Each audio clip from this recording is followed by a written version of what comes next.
Well, hello, everybody. Hello and welcome. Welcome to a very special Saving Star Trek. It's the Strange New Worlds finale, and I watched it. Snell Messiah was a little late. He caught some of it, more of the conversation than the episode. But he doesn't need to see it for what we're doing today. We're going to take a look at some other reviewers' takes. So we've looked around. Our pals at NerdTube, they gave it 2 9s and an 8. And I was astonished, as I was telling our good Admiral. I've been a teacher. I have taught Danish and English to women of foreign, heritage. Sounds like fun. It is, actually. You learn a lot about different cultures that way. But I taught them Danish and English, and I have taught IT way back in 2001, 2002, and a few other things. I've not given exact grades because you go on a percentile scale. So it's not A, B, and C's. It's just percentage. But I do translate that into when I watch TV. At 10, it goes above and beyond, as it should, like you do in math or in anything else. It has to go above and beyond, and it has to affect both previous and episodes to come. That's my 10. Is there a movie that's a 10? Is there a TV show? Is there an episode of Star Trek that's a 10? Any show, any episode, any iteration of legitimate Star Trek? No, not a 10. Because it has some cheese in them. That's a lot of 9s. And a lot of 9s. All right, I'm gonna raise my 8 to an 8.5. Carbon Creek from Enterprise. Right. Yeah, we were talking about that a little earlier. Yeah. Because that's a solid episode and good writing and all this and that. So that's where I'm coming from. In TOS, one of the best episodes. It's really hard to say which one I enjoy the most. The one where Wesley Crusher is going to get a death sentence. That was an early episode that had it wasn't totally great, but it had a little something to it, some here and there. That would be like a 5 for the Next Generation because it's not horrible and there's a lot of scantily clad ladies in it, but it also the godlike being shows up and just sort of bails them out of the plot and the problem, and then they have to justify whatever, and I don't know. That one was it wasn't the greatest or most memorable one, so you could see why I would say yeah, I'm with you on that one. I think Deanna was having a lot of feels in that one. Any episode with Deanna in it too much kind of wasn't as good as the rest. One Moon Circles, was that called Samaritan Stare? I don't remember. It was bad though. So we found another Star Trek reviewer who reviewed this as I just did, and Snail was here for the conversation. He had 316 views 4 hours ago. More power to you, UK Dangerman. There's his site right there. And we're going to put his link in description. UK Dangerman has 1.54 thousand subs. So he has about half as many as NerdTube, which is closing in on 3,000. And NerdTube, they're our pals. You should check out their channel. They're saying how they feel. They're being honest. They basically... Absolutely. They're not as analytical as us or pedantic. They review the episode by going point by point through the events, and then they all give their take on the problems at the end. And an average episode goes an hour and 10. The one with me as a guest, which we were nice enough to do. I really didn't get the ground rules. I didn't realize we were supposed to hold back our reactions till the end. And a couple of times I think I did I do the musical episode with them? It was only last week, right? No, it was one before that. Yeah. It was really stupid, that one. It was episode 8. It sucked. And I was just at no point in their meandering attempt to tell a story did anything make sense. I award them no points, and may God have mercy on their soul. So here's our pal, UK Dangerman reviews. And he's probably, from what we watched, and we watched a few minutes Well, hello there. And I like his, right away. That was a good Obi-Wan, huh?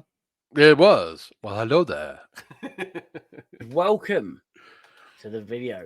I just got done watching the Star Trek Strange New Worlds Season You have my empathy, buddy. I know what it's like. 2 finale. The finale of a... Okay, let's hear it here. We heard it before, but people, what do you think? Is he going to like it or not? Let's see. Rather turbulent season. So this is your spoiler. That's a generous way of putting it. Warning. There are spoilers coming, and they are... Right. Our show, like the spoiler warning is you turned on our show. Pretty big spoilers for this episode and for what... Yeah, it's gonna get spoiled in this review of a review too. So far, I like where he's going. He's got the Seth MacFarlane Next Generation animated cell or a picture thereof on his wall. It looks great. He's a better YouTuber than us. He's got his studio together. He's well groomed. He looks like a competent man. Let's see what he says. What is to come. Consider this your official spoiler warning. This episode... Did you notice what he did there that we didn't do? No. He had editing. Oh, by the way, he edited out his mistakes so he'd have a perfect review. But no, hats off. He's a more professional guy than we've risen to. We're discussing audio editing software now. We also had to point out that if he removed his beard, his stats would be amazing. He does have a magnificent mustache. Hats off to that.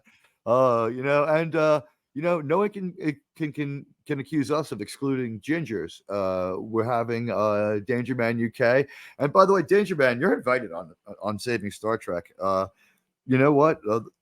The idea that we're doing your review means that we're watching your review means that you're allowed to rebut it, and of course, come on here if you would wish, or if you wish me to come to you. But let's see what he says. Episode finally follows on from the little hook we had at the end of the first episode. That's what I said too. Yeah, like they finally remembered that this thing happened in episode 1, which means it wasn't episodic. We had a season. We had to wait for a whole season. We got no further information. It wasn't a season-long arc. They didn't even go to the Gorn ship like traveling through space at the end of an episode and play some menacing music. There was no clue they were coming back. I thought they just forgot. Episode at the beginning of this season. It's a Gorn attack ship. Episode. Once again, we have the Gorn. This show has... Let's see what he says about the Gorn. Season. It's a Gorn episode. Once again, we have the Gorn. This show has quite an inappropriate rager for the Gorn. Whoa. Did he just wait? That was me. Did he just say that the show has a quite inappropriate rager for the Gorn? Yeah. Does that mean it has a hard-on for it, right? Raging hard-on. It has a raging hard-on. It has an inappropriate rager. You know what I mean? Like it's raging. I think he's trying to say the show. You know what? I agree with that. If it we have the Gorn. This show has quite an inappropriate rager for the Gorn. He's a genius. Episode is structured reasonably well. Again, he might have missed that lack of continuity where the setup came after the payoff. But this show is brain breaking. Spoiler: this is going to be a 2-parter across the seasons. Okay, so we already found out it's 2 years until part 2. What is that ridiculous or what? It is, but we had the same problem with Seth MacFarlane and the Orville, right? But at least that's corporate problems, and he's like looking to make it. He's just trying everything, and now it's a strike. But that was like Hulu got bought and didn't have the means to put anything into production for a little while, and then they got a whole bunch of things out at once. Yeah, Only Murders in the Building, I heard, is really good. That's their #1 show right now.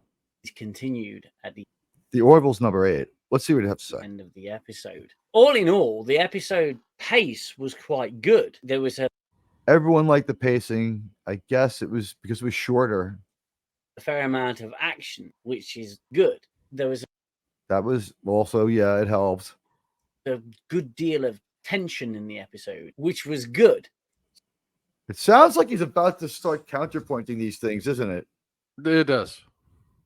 So the episode plot is quite simple. The Gorn have invaded Right. Yeah. The episode plot is the Gorn invade, and they go over to this colony of humans.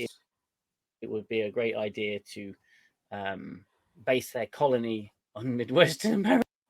Yeah. All right. So he's right. Yeah. It would be a great idea to base their colony on Midwestern America. Thank you. Thank you. It's like more like a Midwestern-y looking part of Vancouver, but yes. Yeah, but I like him laughing. Yeah, I think that he's about to go counterpoint those positives. And the Gorn invade that planet, and Captain Patel, Pike's girlfriend, she's on the planet, and Nurse Yeah, she's the bestest ever, Captain Patel. Chapel's on there as well, and she beams. Nurse Dave Chappelle is on the planet as well. Back to the Cayuga. The Cayuga, yeah. Well, I call it that of all names. The Kudota. I cannot remember the name of that ship. This guy's fucking so far. I have a funny feeling he's going to come down on our side. Anyway, she beams back to the ship, and just there's chaos. The Gorn are invaded. Right. The Enterprise goes to the colony. The Cayuga, which is what it's called, I remember. Cayuga. So he was just ripping on the show when he was mispronouncing the name. What do you think of this guy so far? I like him. He is. I like him. I can't say too much right now. He was funny, but his delivery was good. His delivery on that was good, and he trolled the show a little. Okay. I remember now.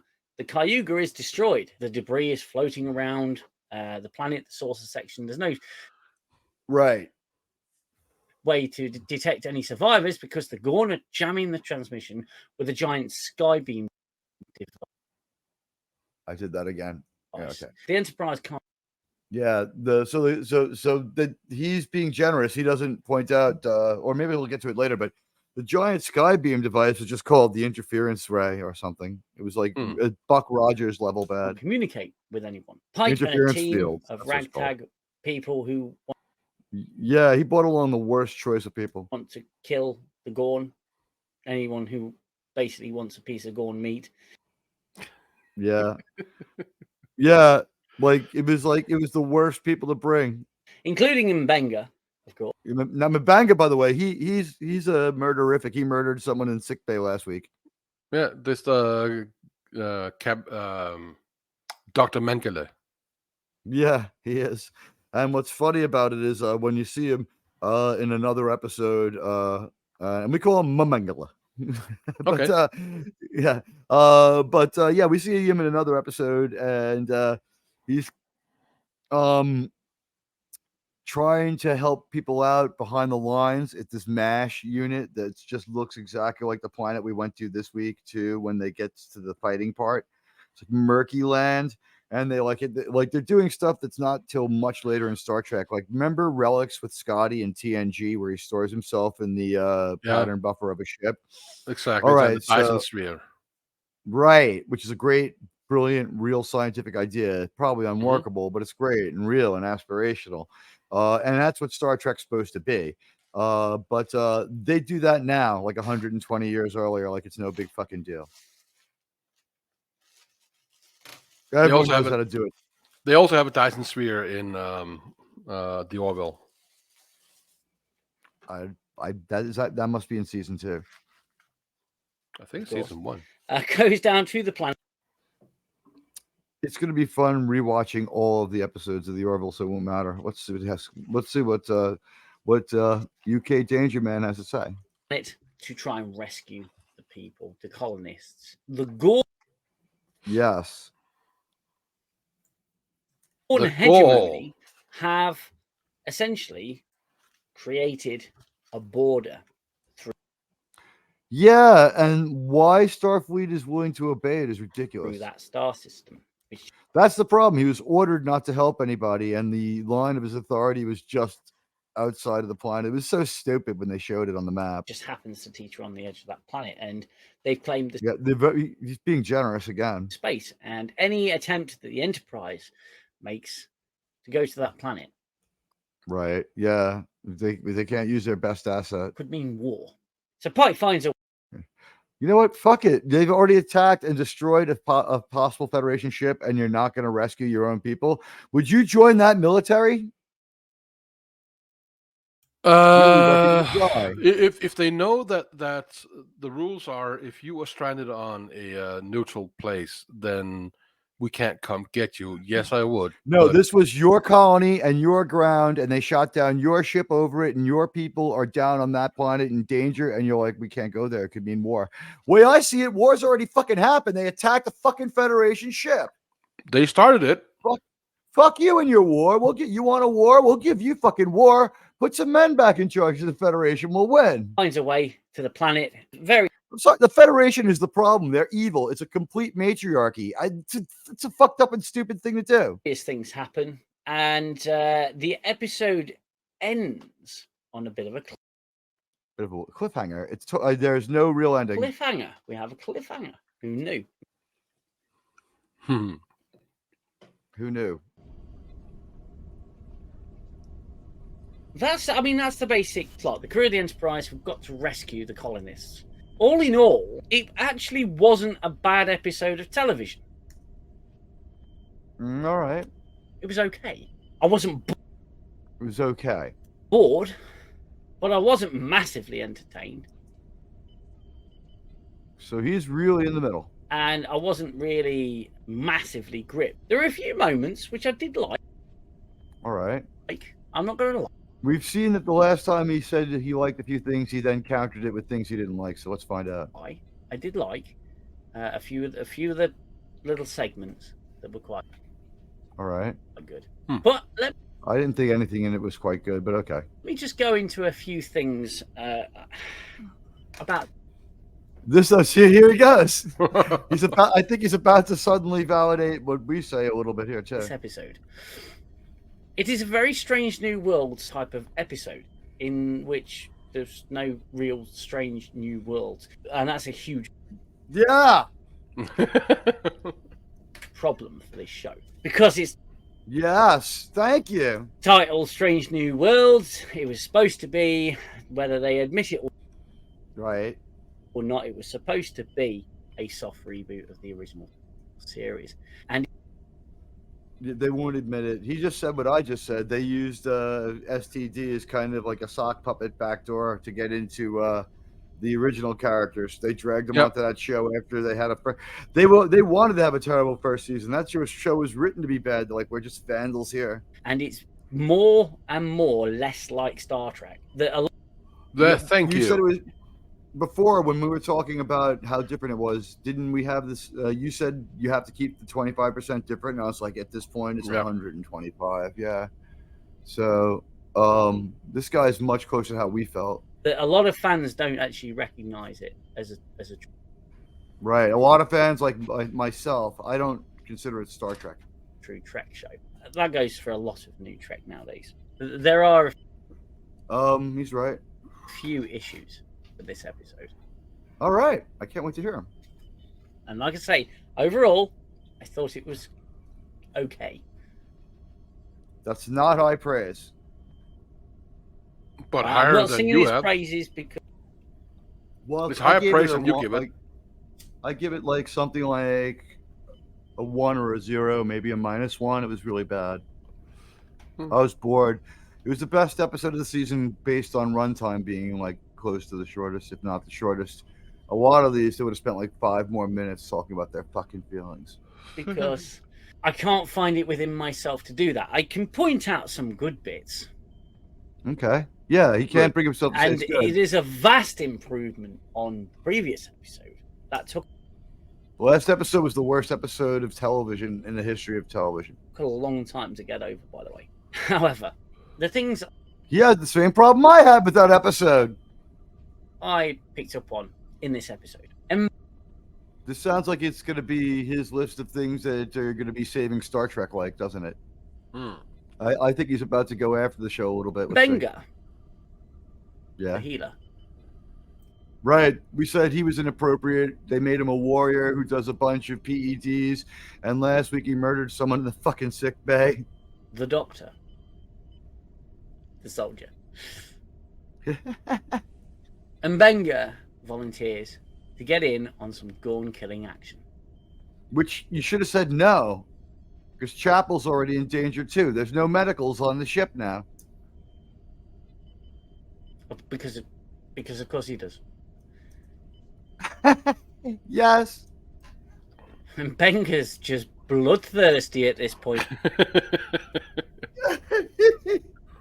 He stabbed the guy in the stomach or something like that last week, so he could twist the knife and watch him die. He was a horrible human being.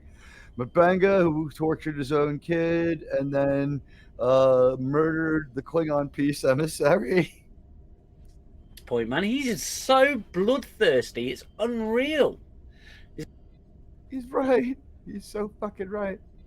There's a bit of water out there. He's a sociopath. I want to be a part of it. That was a terrible accent. I may get in trouble. No, you did it better than him. For that. No, man. I feel like I should. You can try out a Danish accent, and no one will be angry with you. You can try out whatever accent. It's okay. I'm gonna try to think about how I could do it. Yeah, and we're enjoying this so far. I think that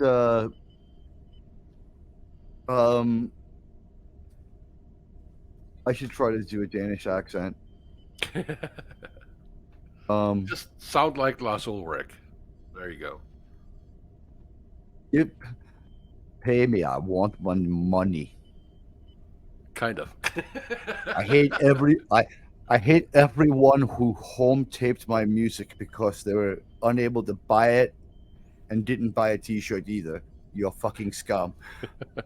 How's that? I have the feeling of Lars Ulrich, if not the Lars Ulrich kind of speaks more like this, and he wants you to buy all his records and his T-shirts. That is what Lars Ulrich wants you to do, and you are a scumbag if you like Napster and get his music where he has no control over it or will get any of his money, because that is the most important as an artist, that he gets his money because his record label is fucking him up at every turn, and so they must have all that control because it's his music, not Napster's music, not anyone's music but his. So that's the rules he will give you every time. And his wife doesn't seem to have any money. She's destitute, Connie Nielsen, huh? Like, she's not helping him out at all. Let's keep separate bank accounts, Lars. Sorry. Starfleet's made some new gadgets. Oh, God. New Gorn-killing gadgets. Yeah. That was one of the lines of the show is like, these didn't used to work. It goes, they do now. That's all they say. And she goes, well, they're nice toys. There's such stupid dialogue again this week. And Erica Ortegas refers to them as cool new toys. Cool. I made a mistake with Ortega. Wow, I perceived it. I perceived that. We watched like 4 minutes of the middle of this review. We didn't watch the beginning. We tried to review our friend's review, but we were going too hard on him. It wouldn't have been cool. Nerd2, you can check it out. We'll put their link in the description to her. But there she is, poor Melissa Navia, hostage. All new toys. He was so freaked out by the bad nature of the line that he repeated it 3 times. I think he's about right. Eyes rolled at that point. Yeah. Thank you. Did you know? I bet you didn't. But did you know? What is he going to tell me? Tegas flies the ship. Yeah, we found that out in the episode with the space asteroids made her especially stupid. Not only the ship, but the shuttle as well. That's true. She flies the shuttle, and she's the bestest shuttle pilot ever. No one else could have pulled it off. And she's really good at it. She's a really she's a good pilot. Who would have thought? That's okay. Right? Really good. No, it was not when her captain is there, and he's supposed to be former test pilot, and he's the captain, and he's like, the best thing I can do is not take everyone's life in my hands at this moment of high responsibility. Ortegas, I know you may fly our ship, but I'm taking everyone's lives in my hands. So he's not heroic. He delegates everything. Puke. I hate Captain Puke. Like, we didn't already fucking know. Yeah. Thank you. Wow. Like, it hasn't been shoved down our throats for the entire... That's the problem with it. ...season that Ortegas flies the ship and she's an amazing pilot. And thank you. Thank you. Pike has to tell her again. There was one scene, and it's because it's been so overused. This style, this little. Remember this British or is he Australian? I can't tell. British, but it also says UK. Oh yeah, that's right. Do you remember that we always say that show don't tell? And in the Orville, they show how good a pilot. I can't remember his name. Gordon, how good a pilot he is by hogging the donkey and all that. Yeah, and they've only said it in the first episode. Yeah, and he is a good pilot for doing that. They show it. They show him maneuvering through battles amazingly. The Orville is like the most maneuverable ship ever. It's a fake out, isn't it? I think Beyond did it with the ship off the cliff. It's a scene. Yeah. Wow. Calling it kind of a cheap storytelling device. Okay, I agree. It's basically the cliche of you see the ship falling. It's called it's basically we need a bigger we need two guys, one parachute. Like we can almost pull it off. Goes past a tree line or it goes under a tree line. Right, we can't see it land because that would cost money. And then comes back up. That's been massively overused. And oh, I thought it was going to crash, but yeah, okay, good point. It was Trope City. Again, wasn't massively original. They ripped off Terminator 2 a lot in this as well. They did that scene well in... oh, God, I lost my chain of thoughts. Go on. Just stuck with me, that did, for some reason, because I've seen it countless times. We've seen it in so many things now. It's like, yeah. Hot Shots. Yeah. They did it in Hot Shots. Yeah, that's how old this... And that movie's 30 years old. Yeah. Yeah, it's hard. It's not really a very good fake out, is it? I mean, at this... He's having an orgasm. Yeah. No, but during the show, right, when the shuttle is crashing or almost crashing, is an uncontrolled dive, she starts to regain some control of it, and little tiny 4'11" Melissa Navia is just moving around with ease, operating the controls, while Pike is shoved into his seat like he's trying to shit. At this point, Pike's looking uneasy. He was terrified. He was like a little girl. Like he almost cried. And really sort of scared, essentially scared. Yeah. Okay, he's verifying everything I'm saying. And I'll get into a little bit more of that later. But is this the part now where he's going to get to Uhura? Because that was the part that had me laughing. Pike's looking scared, and Ortegas turns to him and says, I thought you were a test pilot.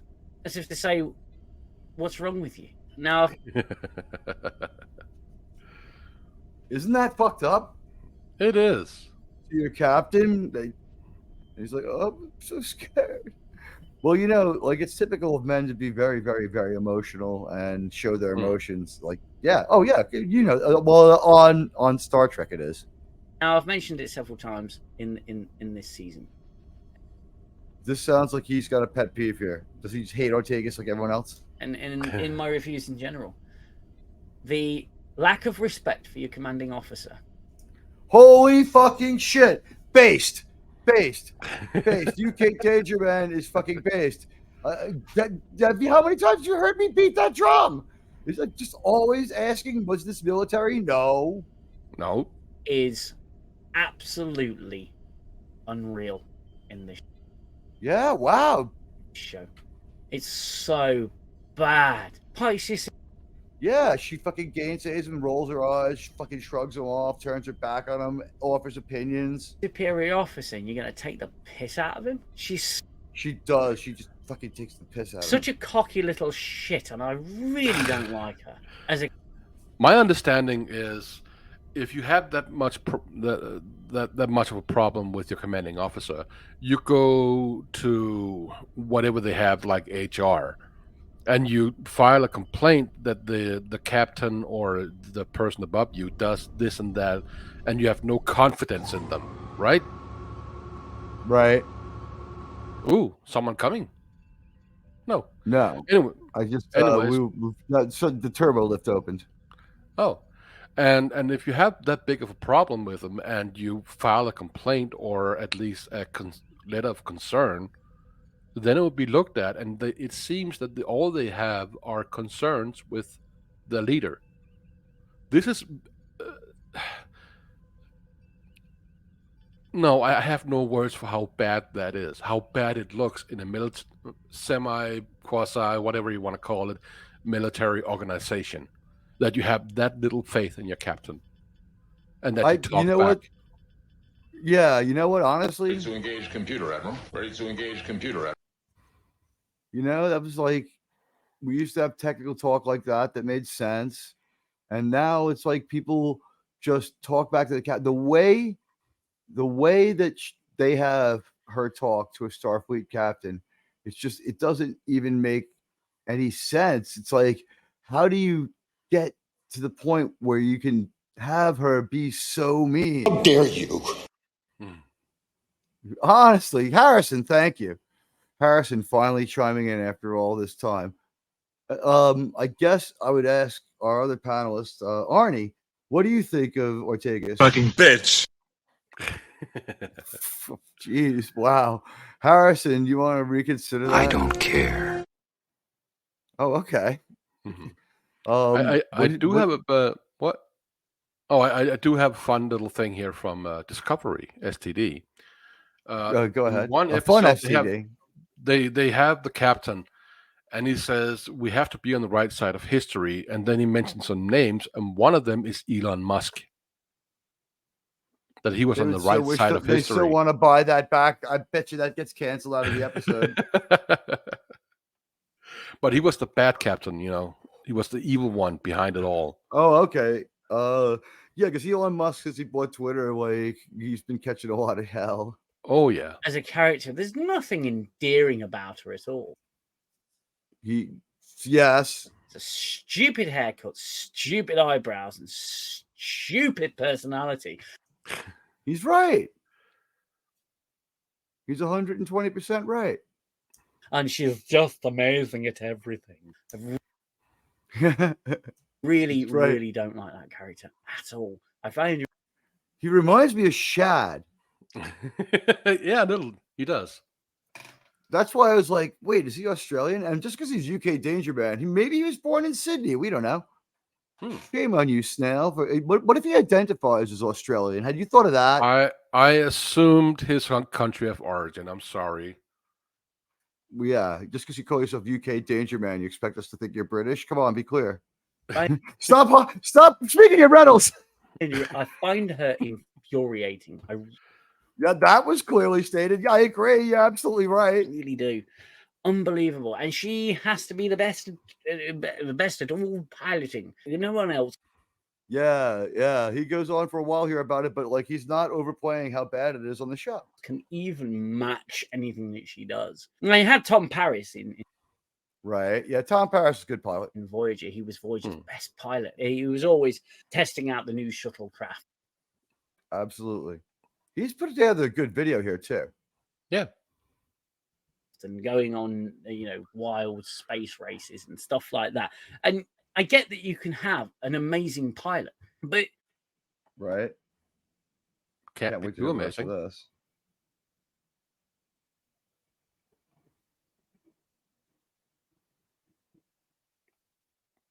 Yes. You really have to shower that amazing pilot with such praise all the time. And it happens so much in this episode, as it has happened so much in the series so far. At least he looks happy, right? Yeah. Absolutely unreal. He says, I have to say, so far, 8 minutes into his presentation, I've agreed with everything he said.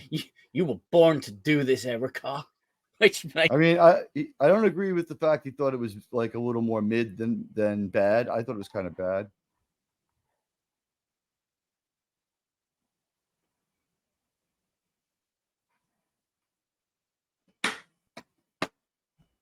made me laugh.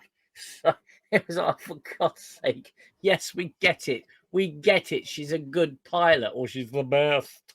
But she's got to be the bestest ever. There was Doomcock.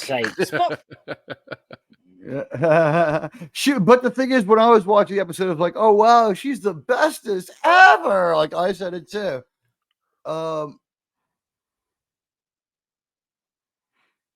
Yeah, it's getting tiresome how good they all are. I think, at least.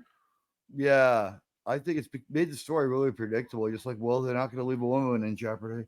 Well, this woman won't fail. If Pike had been flying the shuttle, I'd be like, wow, maybe they crash. Spock wants to apologize to Nurse Chapel after Nurse Chapel sang to Spock in. We wish she didn't. Yeah, I think he's going to agree with us for some reason. But it's a nice picture. Horrifically narcissistic. Wow. Selfish. Almost psychopathic. Wow. Dude, you're the man. You're my fucking hero. You're my spirit animal. Way in the mess hall during the musical about. Thank you. How much she is so important. And yeah, another one, Nurse Chapel. And he means nothing. Essentially, she dumps him for a career. Yeah, this is the part we watched that made us decide to watch the rest of the video. Yeah, and Spock goes whining like a little simp boy. I must have. It's so true. It's a perfect description. Apologize to Christine.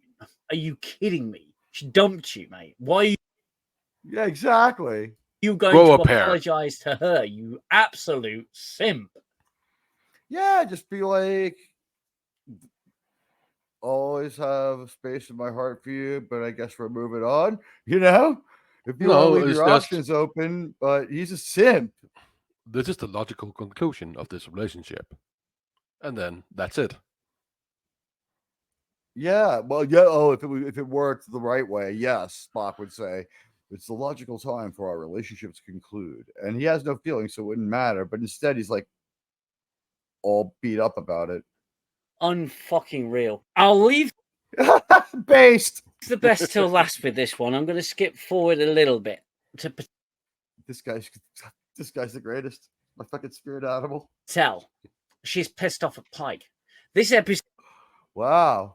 This episode really does emasculate Pike. He is such a fucking loser. He walks around most of the time with his apron on, cutting up food, but and you would have thought he was a ship's cook. He never, ever makes a decision. The women on the ship make all the decisions. Well, he's cooking all the time because it de-stresses him, and he needs that to cope with the situation, right? Massively. Yes. He is so emasculated in this episode. Yes. So it's unreal. It's like he's he can't talk about it without laughing. It's like our show. She bollocks him for putting his life in danger. This guy's good. For coming to rescue her. So you crazy? You came to rescue me? Why'd you come to? Yeah, this part bothered me too. Rescue me. It's like, I came to rescue you because, you can't have. He couldn't be like, because it was the right thing to do, it'd just be enough. Even Pike gets a bollocking for coming to save her because you can't. He gets a bollocking. I love it. What does that mean? What does that mean? He gets shouted at, gets dressed down.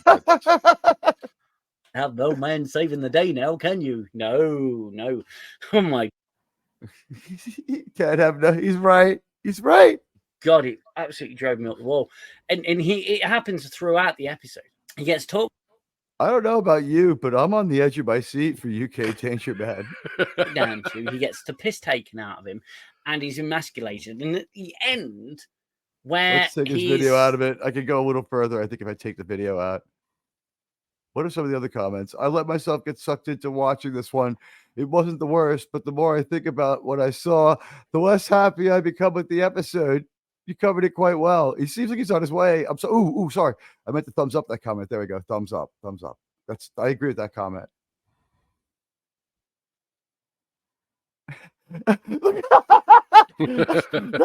that's the thumbnail for this fucking upload, I think.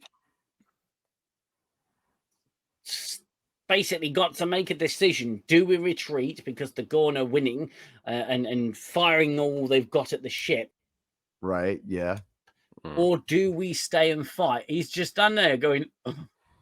Yeah, he's so fucking indecisive. He doesn't know what to do. Good test pilot. I don't know. The right... he's going to go after the writers? I can't hear this. That's Pike. Yeah, I like. He's imitating Anson Mount. Stay and fight. He's just done there going. That's a really good Anson Mount. I don't know. The writers of this show don't like Pike, and they don't like Pike because you do. Yeah, they don't like Pike also because he says he didn't like women on the bridge. You like Pike. Pike's a great character. Pike can be explored. Agreeing. Pike was the fucking hook for this show. The first hook, yeah. And are you seeing this pattern yet with Pike? If the pattern I'm seeing is that he sits there and waits for the women to tell him what to do while he looks scared. And at the end, he gets the credit for it and doesn't say that his crew helped him out. He's just like, that's right, I did it. Are you seeing it? That's like STD. Yeah. No, the whole he Starfleet. No, that's the whole of Starfleet sitting around waiting for Michael to do something. I couldn't follow this guy, Snail. I couldn't follow Pike. I don't feel like he cares. When the I feel like he's a terrible captain in this show. Emasculated. Pike is put down. Pike is questioned. Pike is bollocked. Yes, he's absolutely right. That's one of the things that's a constant of this whole season. Pike basically cooks for most of season 2. Thank you. Didn't I just say that? Yep. Are you not seeing this? They don't. We watched 1 minute of 3 different reviews, and we tried to review someone else's review before we settled on this one. We're in uncharted waters here for all but that like about 2 minutes back for about 1 minute we watched. This guy was clearly pretty good and had a take that was close to ours, but it seemed like that was popular. Don't like Pike. Look, every skeptic hated this show. It was only people who really are more endorsers. People who say things like, at least we got Star Trek, you know what I mean? Which is a statement I hate. I hate that statement. It's not Star Trek. Pike was the hook to bring you into the show. Oh, it's going to be a show about Pike and how he's Greek captain and all of that. And I love the captioning's fucking him over. Slowly becoming Strange New Worlds by number 1. You know yes. Or fucking Erica bastard or. When I was younger, I did martial arts. And doing sparring, you sometimes got hit in very sore areas. And the one thing I could say after getting kicked in the groin, had a mechanical arm. He had a mechanical. Sorry about that. Ryan at Taekwondo sparring. The one good thing I could say about it was at least I didn't piss blood. Oh. Data. I'm only going to tell you this just once. It never happened. And that's the thing. At least we're getting Star Trek. Well, at least I didn't piss blood. Right. That's like, yeah, like my girlfriend broke up with me. At least she didn't keep my car. Yeah. You have to have a really mid opinion of Star Trek to go at this. Ortegas. I love his Erica bastard Ortegas. Pelia. I mean, Pelia is Carol Kane. Ridiculous. Like, you are destroying a character there. Thank you. Wow. I can't believe how similar our takes are. And you're doing him a disservice at every juncture.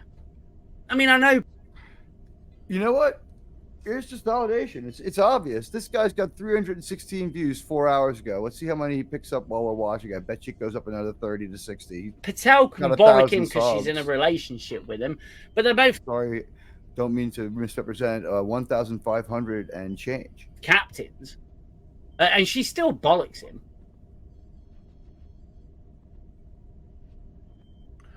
It's unreal. I cannot understand this loathing they have for Pike. It's because he said he didn't want women on the bridge. When they see Captain Pike, they get enraged. What do you think? It has to be the only reason, because he does what they tell him to, so they should love him, right? They should love him, right? I'd be afraid to risk my life for him, especially he's stupid. He's stupid. At the same time, they hate him because he can't get into character and tell them what to do. That's why they have no respect for him. The writers are looking to put him down. Let's see if he backs down. If he goes down. Well, use him in this way, and look at it this way: if you're in a relationship, and I found this to be true in many cases, not all, but many. If you're in a relationship and the woman, she kind of drives you up the wall, she pushes you.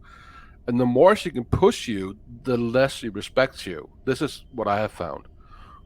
And when you finally say, okay, we're not going to do this, you're going to do this my way right now, they gain some respect for you. So the more they emasculate him, the less respect. And if he doesn't push back, and the writers won't let him, they will lose all respect. So that's where they are. Unless he gets sex change operation, I don't know. Am I wrong? No, you're right. I think you're right on that one. Let's see if he agrees with the idea that they infantilize him and stuff. I want to see how far he takes this. To abuse the character, and that's what they're doing. They're abusing the character. He couldn't be more right. Speaking of character abusing, who are we gonna go with next? Spork. I have a funny feeling Spork is you know next. what's coming, don't you? This is going to be a terrible impression. I don't know. Last time you did an impression, you were better than the actual actor. Let's see. Since he's doing his impression, we'll go back to the video. Hey, I'm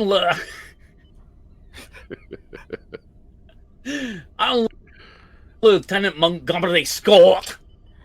He tried to do it like the real Scotty, though. That's the thing. This guy didn't sound like real Scotty. He sounded Scottish enough to my ears, but I don't know. We got Lieutenant Montgomery Scott. He's calling him Sporty. Scotty. Oh my God, I love it. No, the autocorrect did it. Wait, we have to find out. We might, instead of Snooty, we might call him Sporty. We got Lieutenant Montgomery Scott. Oh, Scott.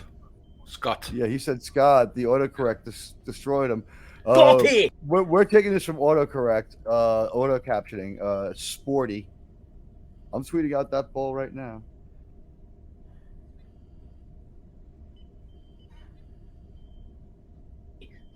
Scotty's in it. They'd introduced Lieutenant Montgomery Scott.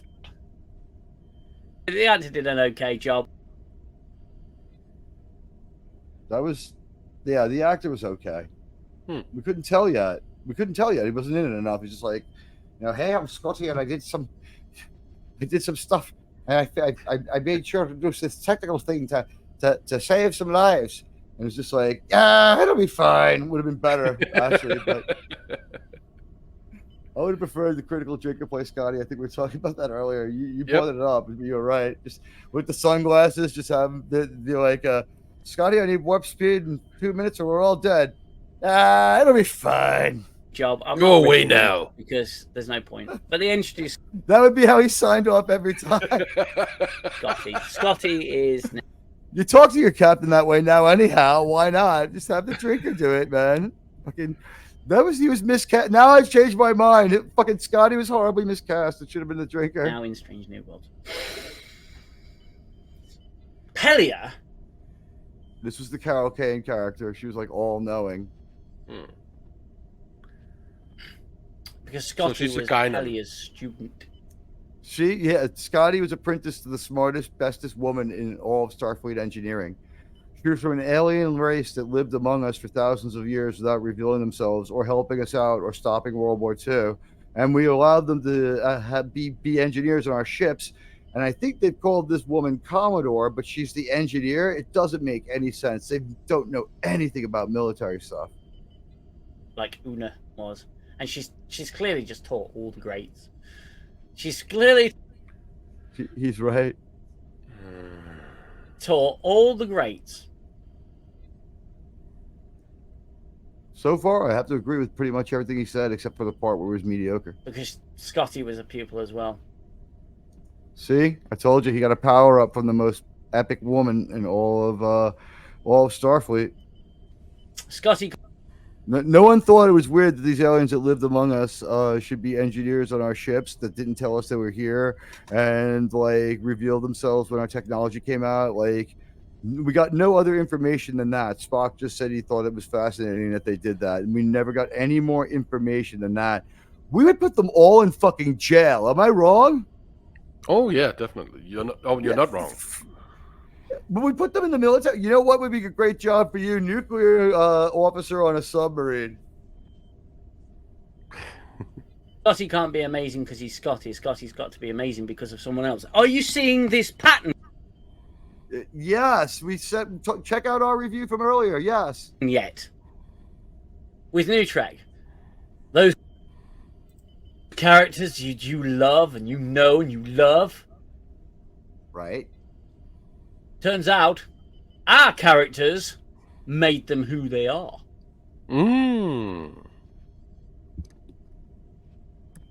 He's absolutely telling the fucking total truth. Spock wasn't Spock before Michael Burnham came along. Yup. Scotty wasn't Scotty until Pelia came along. Yep. And I understand, everyone's got to have a mentor. Everyone's got to be developed. Everyone... But it's always female to male. Has to grow as a character. And there are people who... It's always men learning from women. It's so predictable. Influence them in their lives. It's called retconning. Yeah. We've done a lot of retconning. And we still don't know what the hell's going on with their timeline. With disrespect. You know what they say, Snail Messiah, about respect. I've heard Star Trek... Go ahead. Respect is earned, not given. Yes, and also I've heard a mightier sci-fi mind than mine say, without respect, we reject. Oh, this is true. This is true. I believe Doomcock has said that. The great cock of doom. And let's face it, yes, and I knew Doomcock said it. I love Doomcock. He's great. But this guy's pretty cool, too. Chapel's on the Cayuga when it gets destroyed. Right. Chapel is on the Cayuga when it gets destroyed. She survived. Plot armor. They talked about that in the other review we watched. We watch almost all of the NerdTube review, and we were just like I think you said astonished. That was probably the best way to put it. I mean, they're cool, but that was an astonishing take on this episode. Because, as Spock stated, there could still be pockets, because there's enough of the saucer section left. Right, but they only launch a rescue for one person. There could still be pockets of oxygen, and people could be alive on there. Not to mention the planet's got an oxygen atmosphere when they're running around on it. But there's no way to know. Oh. Okay, wait. Yeah, we had a shuttle crash. So the crew come up with this idea because they've got to destroy the tower skybeam thing. That's perfect description, quite honestly. I don't fault him on this. That's all it was. Look at the frustration. He's trying to make sense of it. Jamming all the signals. He's like, come up with the idea of using the Cayuga's saucer section, or what's left of it, attaching some okay, yeah, all right. This is the part that I was dealing with a bot. they call rackets to the Cayuga and guide it and basically just use it as a torpedo. Oh. It'll look like a naturally decaying orbit. Okay. Yeah. And I thought, okay, that's actually an interesting idea. So it's a naturally Yeah, it was not that bad of an idea, yeah. decaying orbit, so it's got to spiral inwards towards the planet. Nope. Yeah, this was why when I said confused the fuck out of me. Nope. They just aim it and shoot. Yeah. Yes. Thank you. Yes. Well, that saucer section's orbiting the planet. Look at it. Whoa, it's stopped. Oh, and it fucking right. Fucking the humanity. I mean, what they're doing to some of these characters, they destroyed Scotty. Who else have they destroyed? Spock. That's right. Thank you, William. And it's fired like a bloody torpedo. I thought it was an It's so true. interesting concept, but it was poorly executed because they just turn it in fire. And it's like, oh, to the core, and that's just blatantly obvious that they've done that. You know, the whole point is they've got to be surreptitious about it, but they just point the ship and fire. Yeah, it's so true. They think that. I guess the one thing I would say to UK Dangerman is the answer is they didn't have any money. Okay, there could be survivors. That was the other thing. They didn't give a fuck about their own survivors On the Cayuga, and there clearly is because Chapel's on board. I like how he assumes that they know what we know because they do know what we know in the show, and they shouldn't. And the contrivances and conveniences of this are not lost to me. I may do. Thank you. An addendum, which I'll cover some of this in, but I can't wait to hear what he's going to say here. He's been based this whole time. They could be survivors on that ship, and you use it as a goddamn torpedo. It was so fucking horrible. They didn't care about their own people. It's like some other survivors in all the pockets of oxygen. It was all done so badly. Yeah, you would have sent over like an away team in spacesuits. Yeah. Hang on a minute. I'm still alive. Spock's in an EV suit. Chapel gets an EV suit, and there's a Gorn on the ship, and they have a little fight and a little tussle. Spock. Oh yeah. I think Chapel kills it. Sees Chapel. They escape the ship. Now the ship's going down at quite a the ship's unsustainable angle of ascent. It should have burned up. rate, and it's starting to break up in the atmosphere. And Spock and Chapel just float. Yeah, this part was the stupidest. Float out. I'm thinking, no. It's like the third time we've had people fly out of a ship this year. Chapel she's Space Chapel. She's like, she jumped out of an airlock and she just held on to Dr. Mabanga, and they were out there for like a minute and they were fine. She got a ship relative movement. You come out the ship. Oh, well, Dr. Mamangala says that if you can space for like 2 minutes, you'll be okay. That's one of the things I love about that show. He is such a trash doctor, as Appian called him.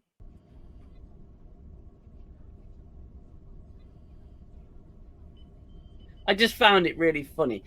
Now, they've used the Cayuga, and they could be survivors. Never mind. They're coming up with this. I said that. I always been saying that. Yes, he's correct. This review went off the same time as ours did. Because the Gorn have set this boundary with this. Yeah, the Federation is so evil to not let them rescue their own people. Think about that. Planet.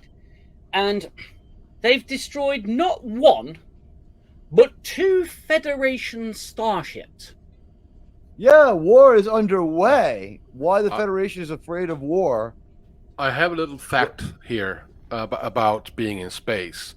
Within 15 seconds, deoxygenated blood release a brain and be delivered around the brain, whereupon unconsciousness results. Data from animal experiments and training accidents suggest that an individual could survive at least another minute in vacuum while unconscious, but they'd be a not much wreck. longer.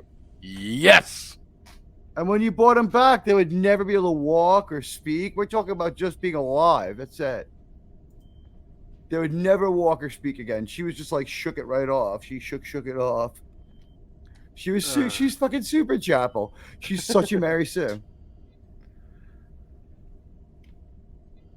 But because it happened outside of Federation space, the Federation and Starfleet are like, let's not do anything to piss them off. They've already attacked it. That's like after Pearl Harbor. It's like we need to get together and make sure that the Japanese know that we're okay. Ready? I don't know what the hell that was. I love having minimal control. I love having a cell phone and minimal control. Oh, one of the joys of having that, I have a Samsung, and they have this thing called Bixby, I think. And even though I turned it off, sometimes when I was watching Kloppy stream, all of a sudden it would start recording everything they were saying. I did, and now it does it again. And it just does so out of the blue. So I get your phone will do the same. Yeah.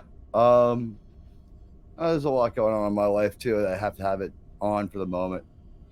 Turn off the ringer for now. They destroyed your starships. They destroyed the Cayuga, murdered hundreds of people. Yeah, exactly. The Federation is fucking evil. They're fucking evil. Destroyed Scottish ship, murdered hundreds more. Impossible. Thank you.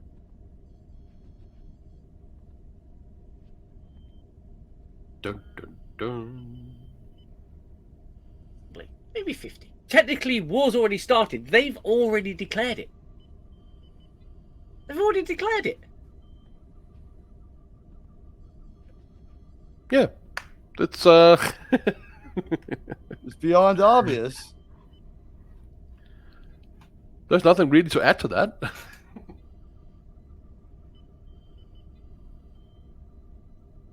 They already declared war. Overall, the episode wasn't bad. It was bad Star Trek. Wait, let's see that again. That's getting the meat of his review. This is that looking frustrated. Oh, look at the frustration. Overall, the episode wasn't bad. It was bad Star Trek. It was a. He's all right. I can get behind that. I think it was also just bad. I don't think it wasn't bad. I thought it was bad, but it was really bad Star Trek. I'm glad he said it. Good episode of something. And that's all Strange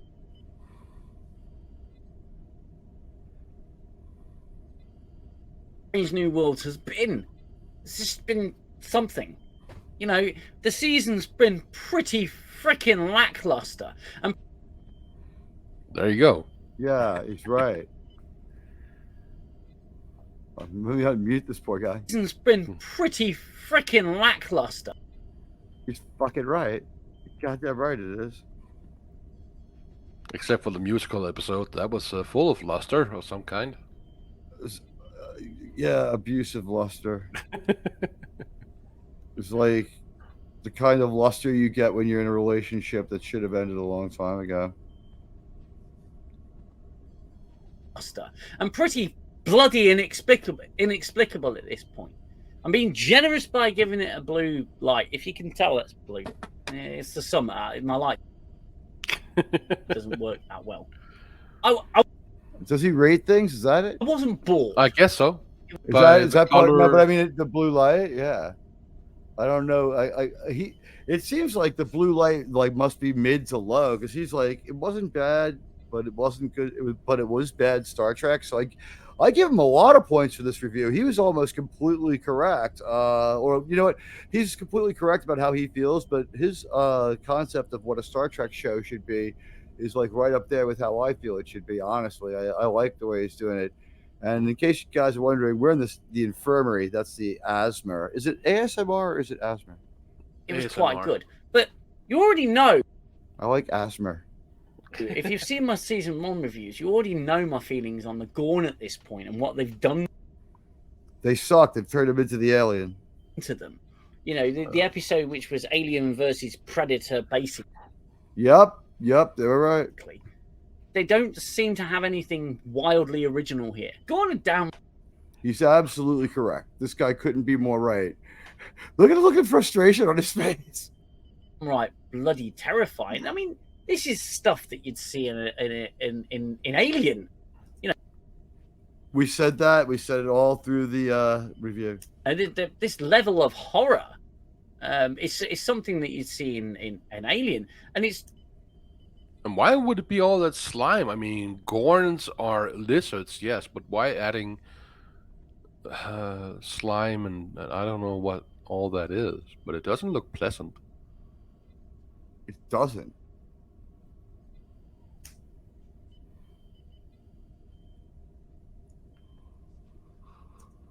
It's done for shock value, but it's not actually that shocking. He's right. He's right. It's an ineffective, long, boring plot device. It's just more of the same. So this season. Yeah, he's right. He's absolutely right. It's just we've seen it already. Has been really sort of up and down. I'm curious where you thought it was up, but on this episode, he's based. And in my opinion, a piss poor second season of a show. But it's been bad Star Trek. That is based. I couldn't agree with that more. He's absolutely right. Opinion, a piss poor second season of a show, but it's been bad Star Trek. There you go. You are absolutely right. And you know what? The closed captioning or whatever you want to call it, the captions, the subtitles, they've covered up his beard in a way that makes you see what a fantastic mustache he really would have. Get rid of that goatee. Yeah. Go the mustache. Go proud. Exactly. Spit catcher. It's not Star Trek, but it has been pretty bad Star Trek. Thank you. This episode. I like that. Did he also say it's not Star Trek? Wait. Is it bad? I agree with both things. Yes. All right. Wait. He's pretty basic. A piss poor second season of a show. Yes. But it's been bad Star Trek. It's not Star Trek. It's not Star Trek, but it has been pretty bad Star Trek. We apologize for the times that when we paused it, we caught you with like a weird face or something, but that's the only way YouTube allows us to do it. And I'm enjoying this guy's review. How about you? I do too. He's very entertaining, and his face is very entertaining. I thumbs up him a while ago. He's got a thumbs up from me. He's got 73 thumbs up. Way to go. This episode was an interesting one. It could have been at least. I didn't mind the inclusion of Scotty so much. Because he was just in it for like a few seconds doing almost nothing. He talked a little. Because I knew things like this were coming anyway. I mean, it's the only way they can fucking get us to watch or talk about him. You know, we've got new Kirk, new Pike, new number one. Why not new Scotty? We went with Scooty why Sporty. Not? Just keep Sporty. Sporty. This season has been pretty awful, in my opinion. There's been a few high moments, but lots of low moments. Few and far between on the high moments. As a cliffhanger, it was okay. Well, I thought it was kind of terrible, but all right. You know, there's a very small iota of me that's curious to. There's a tiny little bit of me that wants to see it. Yeah, an iota. He's all right. It's very, very fair, actually. We're not miles apart on this what happens in the next season. These reviews have been my opinion. Yeah. Okay. That's cool. Disabuse yourself of your ignorance, as the expression goes. Tell people that it's how you feel, and that's cool. We do that too. Reviews have been what I thought. Okay, All right. Have I always got things right with Strange New Worlds? No. Have you? I thought you nailed it today. You knocked it out of the fucking park. That ball's still carrying, as we say in American baseball. But now, this review so far today, he knocked it. So I mean, aside from the fact that he thought it was mid instead of terrible, he basically hit everything that annoyed me, and that ball's still carrying. It's going to burn up on re-entry. God damn it! Such a home run. Everything that they've done to Pike is inexplicable. No, it's explicable, all right, but we're not going to get too much into that here. To me, everything that they've done with Pike, they have underutilized that character. And debased him and demeaned him and gainsayed him and yelled at him and rolled their eyes at him and treated him like a child. And put him down in every juncture. He's just, wow. Yes. This guy's great. Now, personally, if I was Captain Patel, I'd be leech. Yeah, I don't know how this guy attracted any woman at all. He's so beta and so uncool. On to Pike. Pike should just say, "I know my fate. This isn't it. I've got to try and help you." Yeah, I'm not going to die on this planet. He should have been acting like he was immortal because he knows when and how he's going to die. I know my fate. I mean, she gives him a right bollocking because he put his life on the line for her. It's like in that, I forget what movie it was, but they tell the guy, like, they meet this guy who can tell you your future, and he's like, "You're going to die like this, and you're going to die like that." And he goes to one guy, goes, "You're going to be electrocuted." And he's like, "But I'm an electrician." There you go. But the thing is, like, later on, there's like some like cataclysmic event is happening, and he just goes in there and doesn't give any fucks. And they're like, "What's up?" He's like, "It doesn't matter. I die of electrocution. There's only fire here." How dare he? How dare he put his life on the line for the woman he loves? Yeah, you know what what? an asshole. Yeah. Yeah. How dare. I mean, really, honestly, yes. He's absolutely right. That was a great little rant. Let's hear it again. How dare he put his life on the line for the woman he loves? Yeah, he's making the appropriate face too. He's faux shock. Loser. Faux shock. Yeah, he's playing it exactly right. He's absolutely right. How dare you? Thank you, Harrison. Thank you. What do you think about Picard, Harrison? He had a mechanical arm. Yes, in Best of Both Worlds, he had a mechanical arm. I don't care. Wow. Harrison is such a fucking bastard, huh? All right, anyway, Spock. Ready to engage computer, Admiral. Thank you very much, Spock. You stupid boy! He's right. That's Pike. Emasculated. Ridiculously.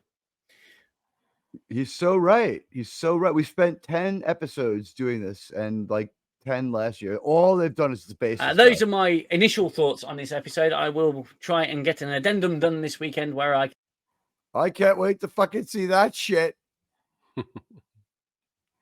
Yeah, okay, good. I remember to subscribe to him already. This guy's fucking great. Thoughts.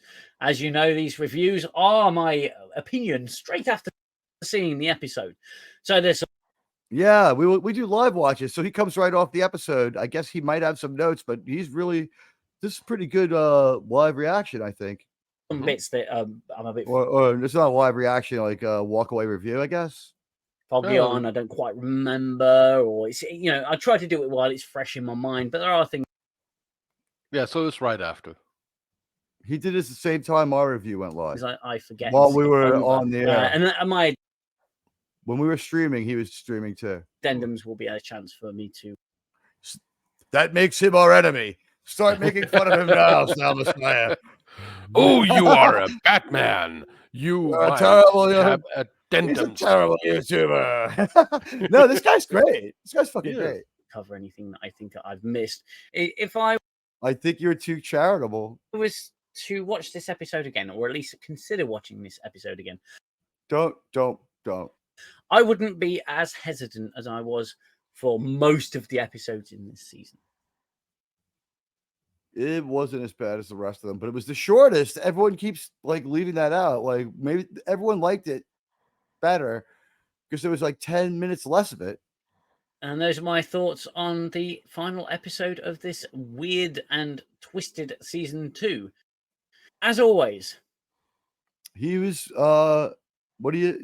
I gotta say, I agree with everything he said, except about it being mediocre. I think it was outright bad. If you are new here and you like the videos that I do, please hit that like button.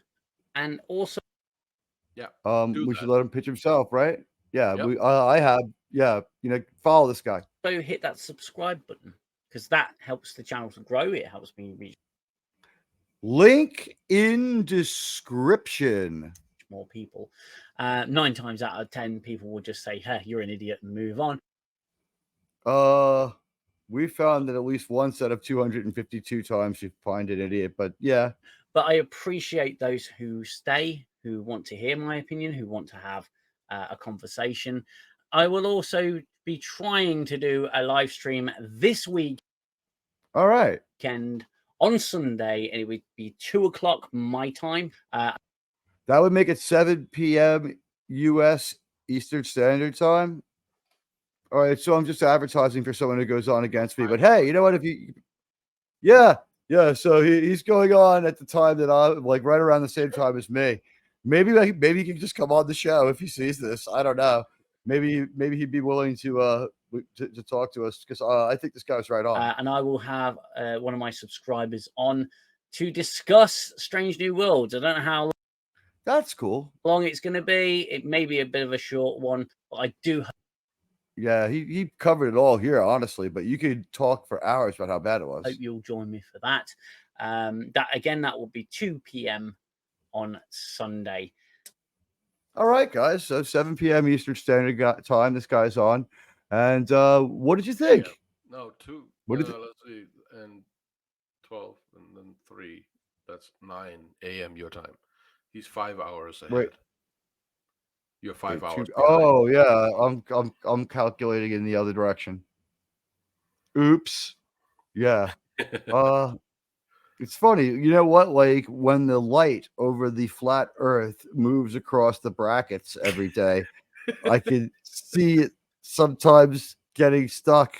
Remember that time that the sun got stuck at 2:00 New York time for like 6.5 hours, and everyone pretended it didn't happen? Yeah, you hear about? Yeah. You won't hear about that in other channels because it didn't happen. World's round. Yeah, I fucked up. I can't tell time. What did you think? I saw that was a flat Earth, and then the meteor hits, and all the dinosaurs goes into space because the Earth is flat. Yeah. And I want your thoughts and opinions in that stream as well on what you. So he's on at 9 a.m. Yeah. On Sunday. I can go on there before Mass.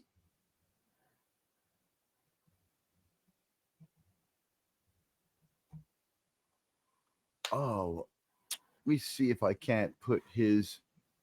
I'm gonna make a banner with his like and follow so that you can follow UK Dangerman on YouTube. He's pretty cool. We just put right into the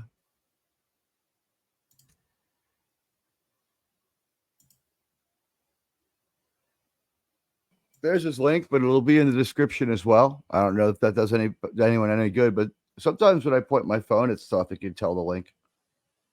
Anyway, this concludes our coverage of UK Dangerman's review. I like these cold reviews where we don't know what we're going to get into and we just jump in. It was pretty interesting. What did you think of his perspective? I think that he is right for as much as I know it, and he's fair, I think. More fair. He was a lot more fair to the show than I've been, as far as that goes. I'll just be honest. He absolutely was a lot more fair to the show than I've been. But I've watched season 1 and it was really terrible. So I think he also kind of said that too. He's like, but if you've watched my video on season 1, you understand my expectations of this show at some point. So I have to say I agree with him. Subscribe to UK Dangerman. Good stuff. Well, do it. Do it. Subscribe to UK Dangerman. You will have unlimited power. You would be a powerful ally. What's that? Don't insult my intelligence, Kirk.